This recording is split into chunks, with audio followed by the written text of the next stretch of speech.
we have ourselves a PSSA third grade math problem, and this one we're not allowed to use a calculator. So you would see a problem like this at the very beginning of the PSSAs. So let's see what we have to do. Devin rode his bike a total of 4 miles. When he stopped for lunch, he had ridden his bike 2 miles. Which number shows the fraction of the bike ride Devin had completed when he stopped for lunch? All right, so we're going to make ourselves a fraction.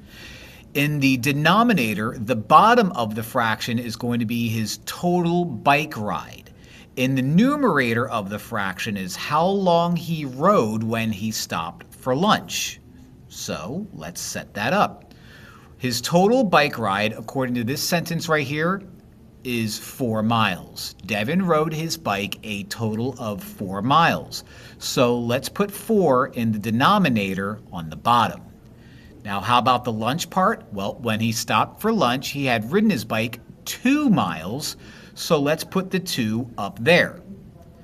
Now, the fraction that we end up with in this problem is 2 over 4.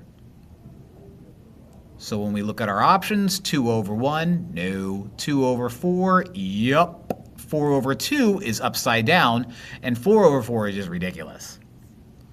So the answer for this one is B.